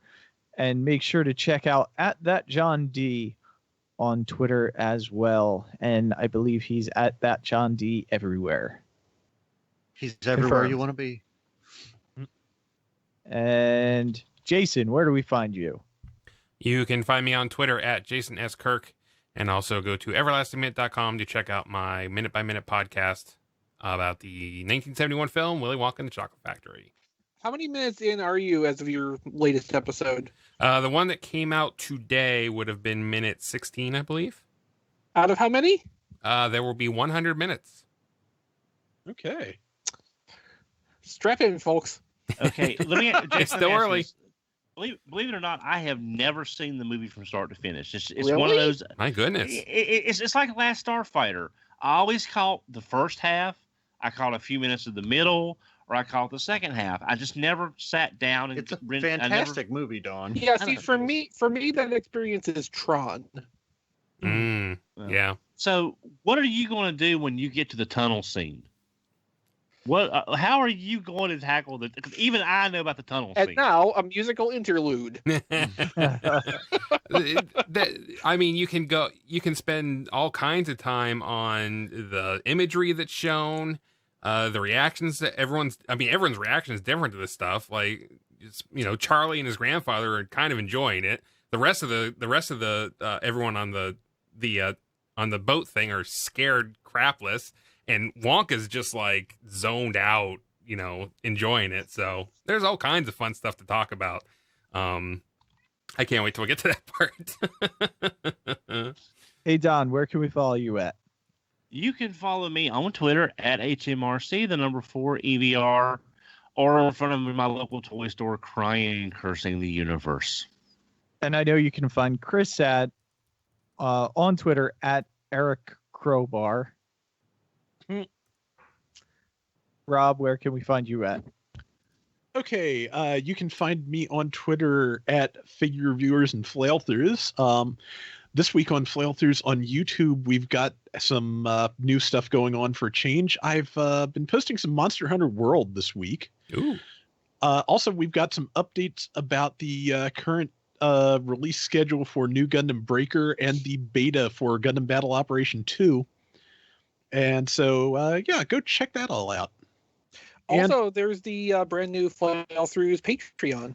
Yes, that is actually part of the new Gundam Breaker announcement. Since a lot of people have enjoyed watching me play the Gundam Breaker games, the first priority of new Patreon will be to get a copy of that to record for the channel as soon as possible, because the last couple of ones I was not able to get until about a year after they were released, and I'd like to cover this one a little sooner. So if anybody is interested in supporting that, it is at patreon.com/flailthroughs.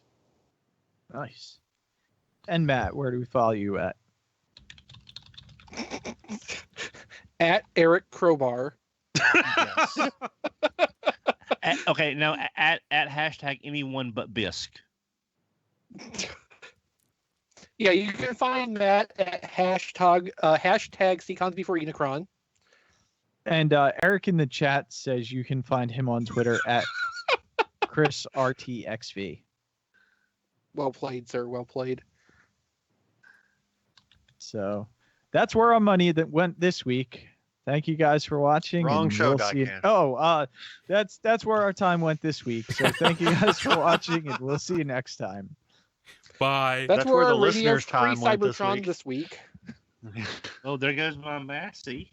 Bye, Massey. Hey, you didn't get attacked this week. That was good. Yeah, well, that's because you're not stalking him with a Nerf gun right now, Diecast. Or No, a I mean- baseball bat. He didn't get attacked by Massey.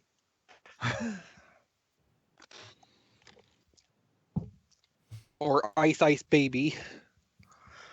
Yeah, Don, the chat was loving your feminism idea. Yeah, Well, I'm no, gonna put- that's I'm gonna put- really great. Yeah, I'm gonna put that on Twitter and see if if we're getting submissions, because I would love to see stuff like You will. stuff like from oh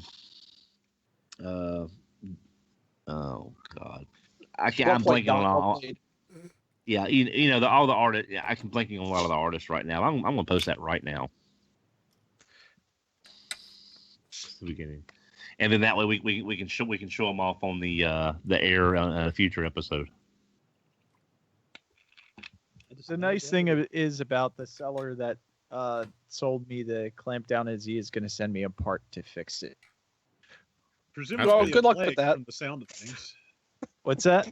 I said presumably a leg from the sound of things. Well, yeah. The hopefully one that doesn't have super glue on it.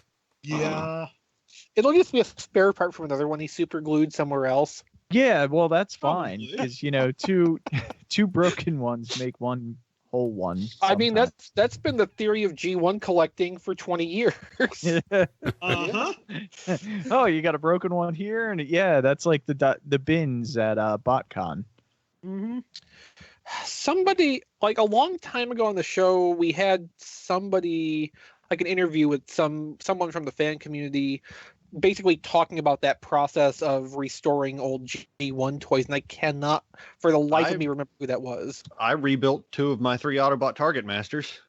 Yeah, I mean it is something that was super common to do once upon a time. I mean, I don't feel like it's something that has to be done as much now. I mean, partly because like the demand for the G1 stuff is not the same as it was. It's easier just to get like intact pieces at this point. You don't have to scrounge for scrap or junkers quite as much. And a lot of reissues to help with that. Yeah. I always thought it was fun to restore them. No, I mean, not necessarily out totally. of necessity, but Yeah, just- no, totally. That is how I got a G1 Ultra Magnus finally. Just I bought part slots off of eBay. And that's put how one together. that's how I finished my G1 Fort Max immediately before they announced the reissue. Okay, but like the one you have though is that much more special because you spent that time piecing it back together. I also It's spent one that of a much more kind, money and on it. you- Yeah. Well, yeah, but again, it's one of a kind, unique. It's specifically your Fort Max that you built. That's also how I discovered there were 2 different releases of Ultra Magnus, and the parts were not remotely Yes. compatible. Yes. Oh, wow. Really? Me too. I didn't even know that. What's different on them?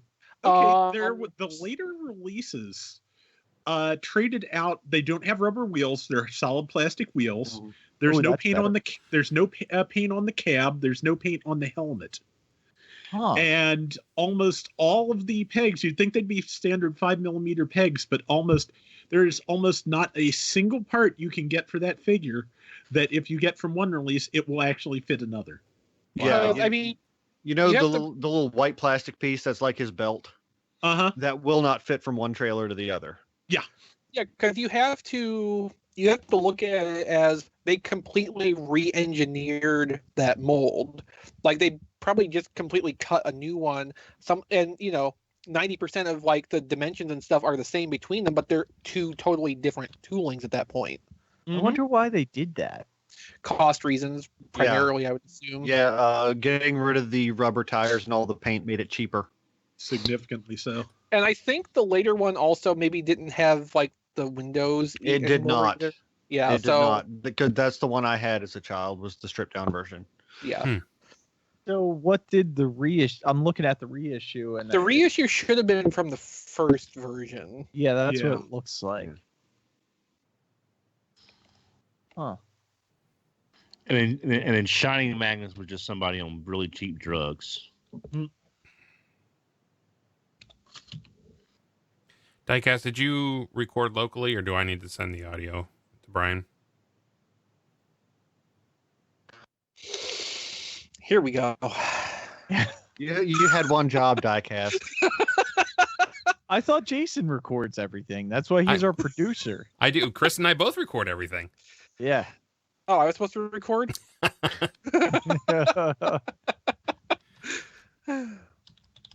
Yeah, my recordings would probably be a mess because Diecast kept dropping out.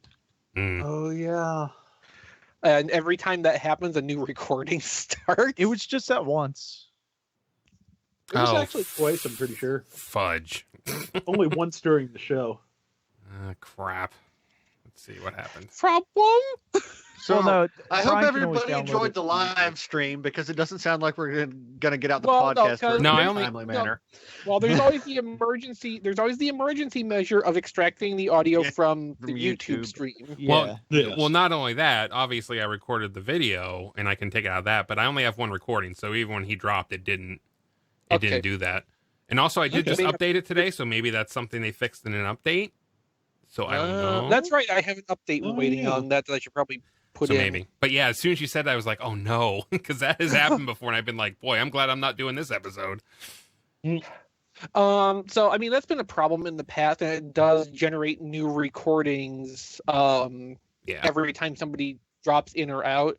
But unless the host of the call, which in this case would be you, Jason, drops out, you don't really run into a case where one recording stops entirely and then another one picks up. There will still be, if you go back far enough in your file list, the master recording. And that's all there is right now. So it's almost like it stopped doing separate recordings for each person, which you're right. I've seen that before, so I don't know. Maybe they changed it. Which would be good, because then you don't end up with, on a long session, like 300 or 400 megabytes of redundant audio. Yeah, pretty much. It's not like your tracks. It's not like I'm getting tracks from each one. Like, it's going to sound the same on each one. So I wish. I know. That would have made doing my show so much easier over the years if I had everybody on individual tracks. Yeah. Oh, well, just to be able to mute Paladin at will without affecting anything else. Hi, Paladin. When he wasn't muting himself. Anyway. Yes. And nobody noticed. No, he was in the chat earlier. Yeah, he was there earlier.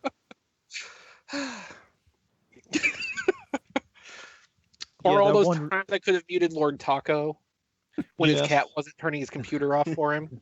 Yes. Don't you mean at Lord Taco on Twitter? Yeah, at Lord Taco on Twitter and Instagram. And Snapchat. He had Snapchat eventually. Yeah, whatever. He doesn't care. Yeah. Oh, I hadn't noticed the little black outlined Decepticon symbol on Battle Slash. That actually looks really sharp. I'll take your word for it. Yeah, mine's too far away too. Over somewhere. Yeah, he's in the second row back there. Oh, there's Paladin. Oh, hi, Paladin.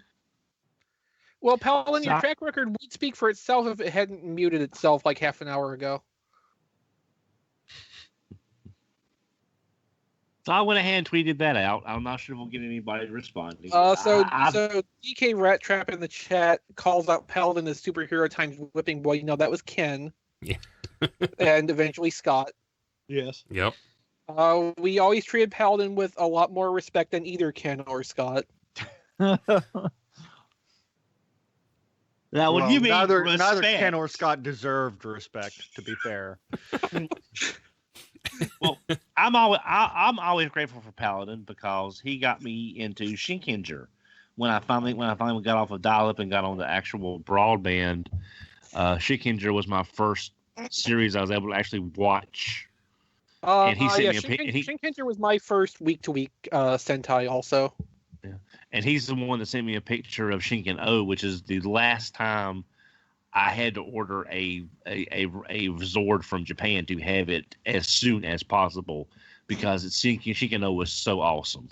I'm still stuck on Sentais that are like 25 years old at this point. So yeah, but really they're good. Yeah, but yeah, they are. Not trying to toot my own horn, but I really hope people that can draw see this because that could be some really interesting artwork of, when you hear Affirmatism, what do you visually think of? That could be some really interesting stuff for us to show on a future show. So I'm hoping, I wish I could draw so I could do a couple myself, but I can't draw worth a flip.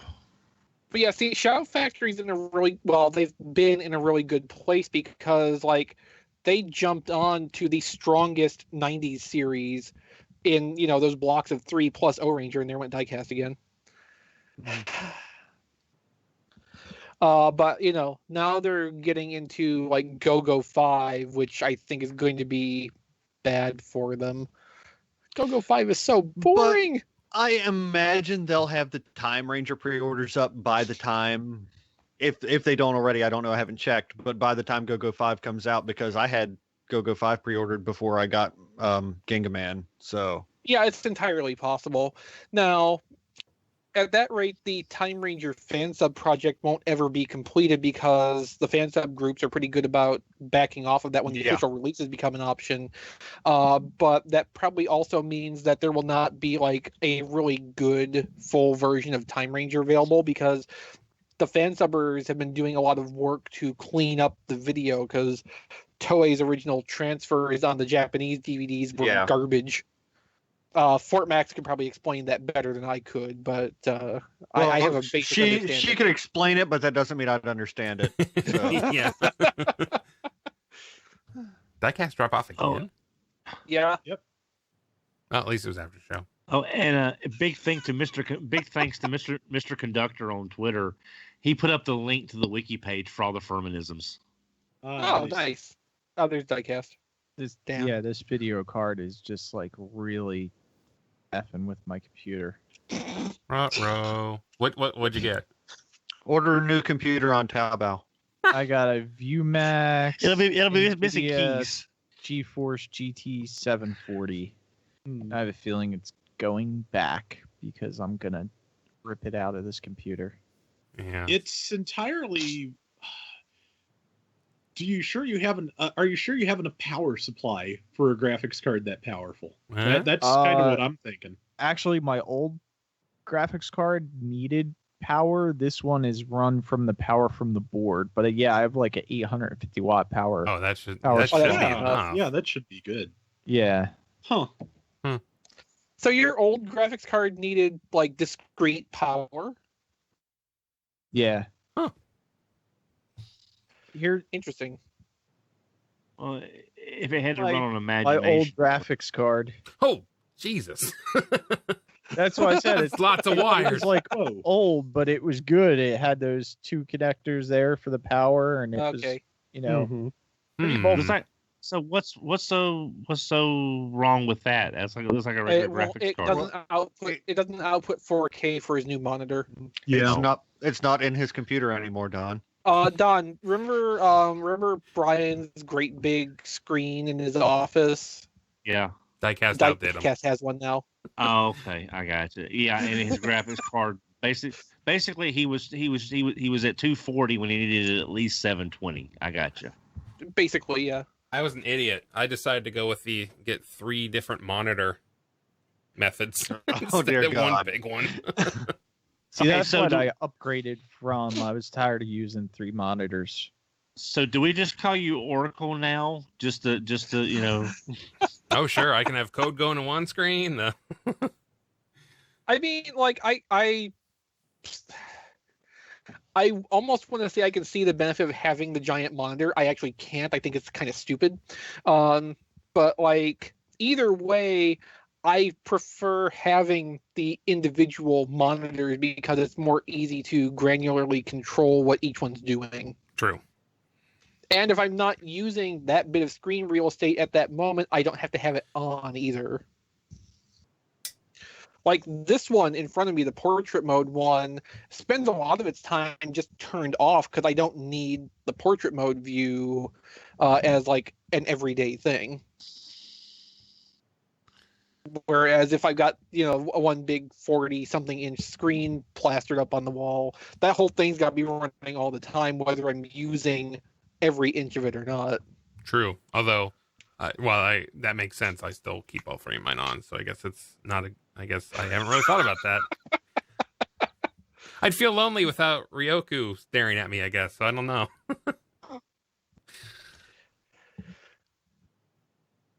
I would like to redo my setup in here at some point. Like I've got 2 actual monitors here and then a TV over there a ways, which I use for watching video usually.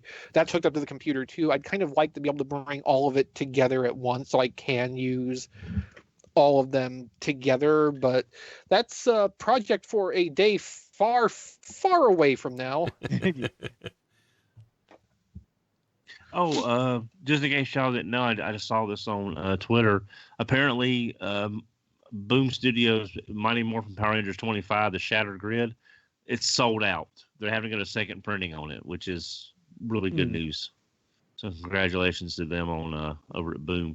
I used to read the Boom Disney Afternoon stuff, the Chippendale Rescue Ranger miniseries, the Darkwing Duck series was really good. They even had a crossover with DuckTales for the final 4 issues. But I think when the trade came out, they didn't have the rights to DuckTales anymore, so they had to leave the last 4 out of the trade because they couldn't do it. Oh, so that's what happened. Also, At some point, I'm not sure what happened, but when they reprinted those Darkwing Duck comics, they actually inexplicably had someone rewrite all of the dialogue. I don't know why. Huh. Yeah, it didn't read like, because I had the individual copies, and then I wound up getting the trade for like a really good price at a sale that done at Acme Comics in Greensboro, because I just wanted them all in one collection to thumb through them when I wanted to, and it's like this doesn't read the same. So I don't know what happened. Mm-hmm.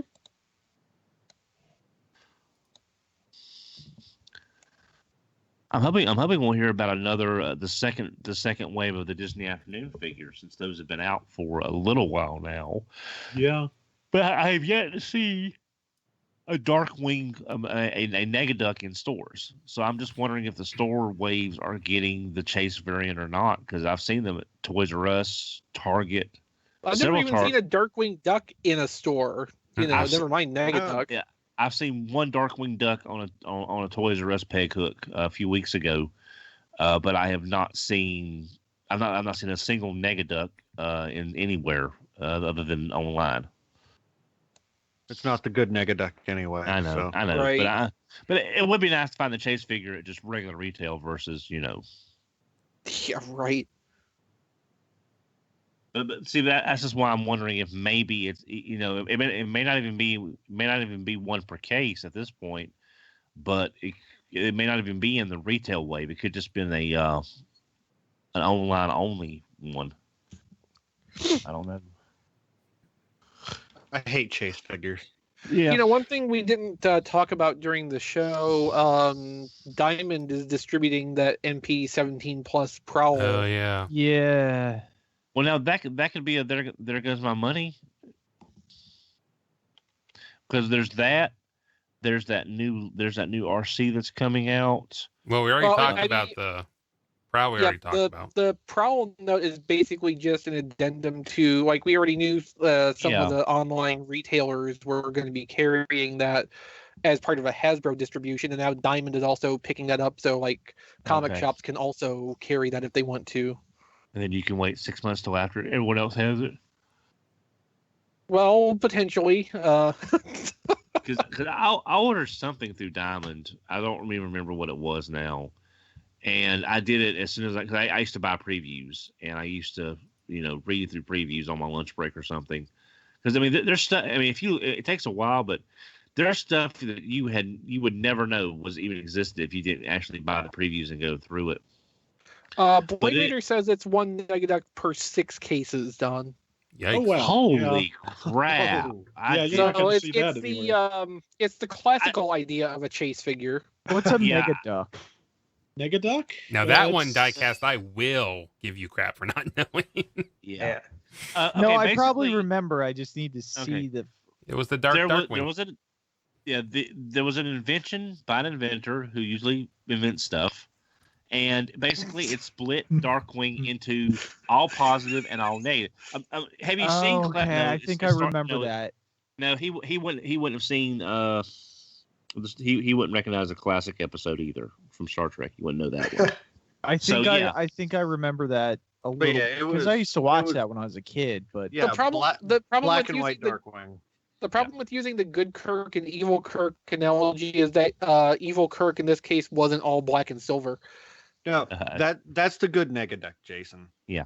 Yeah, I know.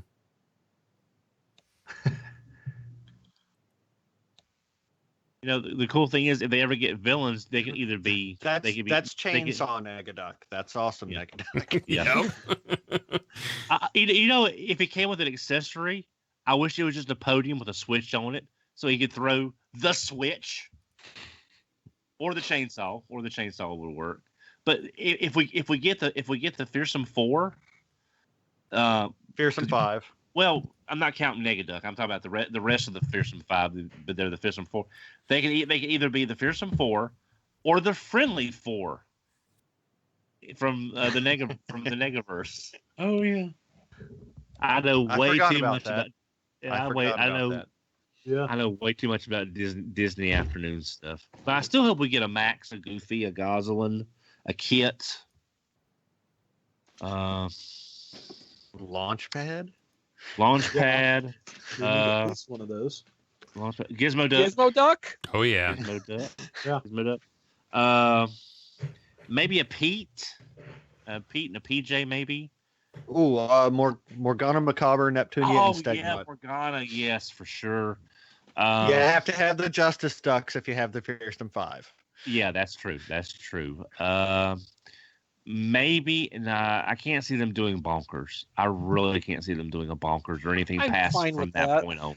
Yeah, I am too. Maybe a Goliath, maybe, but there may be a lot more rights issues involved with that than it would be the other stuff. I don't know. I don't know. See, I went Rebecca from Tailspin. Don Carnage. God, I have a Don Carnage. There you go. Because he is speaking to you with his voice. I kind of think of Chris as our Don Carnage. Like, congratulations, you have not done such a terrible job. It's either me or Matt. I remember so little of Tailspin. Shere Khan, a Shere Khan in the business suit, like he's like the Lex Luthor of the Tailspin world. That'd be kind of nice. He has Shere Khan, Louie, Wildcat. An Iron Vulture playset that comes with Dump Truck and Mad Dog. I would like to see an Iron. I don't remember any of this. The Iron Vulture was a ship that Don Carnage flew around in, and when he was a fierce dashing pirate. Let's see. But there's not much you can do with Goof Troop. It's just Meg, Pistol, Pete, PJ, Goofy, Max. Maybe Max's girlfriend from the movie. I'm blanking on her name right now. Powerline. You could do a Powerline figure from the Goofy movie. That'd be kind of cool. Yeah, I know this stuff. You're putting way too much thought into this, Don. He's No, I'm Don. just He saying. does that. I'm just saying you can get a lot of. I mean, it's just the Disney afternoon gets. Like I literally just want Justice Ducks and the Fearsome Five. That's it. Yeah. I'd be pretty satisfied just getting Gizmo Duck to go with Darkwing. Oh yeah, Same. that I would be perfectly happy with that. That and a launch pad, I'd be set. Yeah. Launchpad would be good too. I think I'd prioritize Gizmo Duck slightly higher though. Well, yes. Well, Like if I especially had to since- choose between Launchpad and Gizmo Duck, Yeah. only Gizmo one of Duck them needs could a ever good get toy. made. It'd be Gizmo You Duck. chose correctly. Yeah, well, especially since Gizmo Duck was slated for Wave 2 and it was never produced, so that would definitely be. Oh yeah, the Playmates that's- Gizmo Duck. Yeah. I'm trying to think of what you see. Oh, gummy bears! You could do several of the gummy bears. I mean, they were the first series. You could do Summy. I don't feel like Gummy Bears has that iconic place in people's memories though. It's Mm-mm. the theme. I think it's more the theme than the show because the theme is so catchy and so kind of. It's like DuckTales light. It is kind of earwormy. Not as bad as DuckTales, but it's there. Yeah. But you could do a Gruffy, a Summy, a Gummy, and an Eric. So you get the 4 main characters from that show. Let's see. We said Morgana McCarver. Magica Dispel. If you got, that'd be kind of. Oh, Magica, sure. Yeah, kind of. Well, yeah. Cool to have Morgana and Magica, that'd be kind of cool to have them on the shelf. Mighty Ducks, again, rights issues, and again, really would they even bother at that point with Mighty Ducks? Probably not. I wouldn't. And the less said about Schnookers and Meat, the better. I didn't even remember that thing existed. So There's the reason the Disney afternoon died, Don. there is. I'm sorry to say to any fans of the show, after Goof Troop, things kind of started going downhill. Yeah. So, I remember this stuff. All right, live stream. I'm gonna have to shut it down here in a minute because for some reason Brian has to shut down his end too. So I'm just gonna go ahead and do it. But hey, it was fun talking to All right. y'all. Y'all guys take Yep. care. And hey, if you draw, send me pictures on Twitter of your Furmanism. Yeah, I want to see them. they had better end up being displayed on the show next week. So get your submissions in. Well, maybe not next week. Give people time to draw them. Yeah. I mean, hey, A future show. okay, Yeah. future show. Don will be judging you harshly, so you know. All right, By everyone. some vast predatory bird, I will be judging you. They're very judgmental or predatory birds. Good night, folks. Apparently.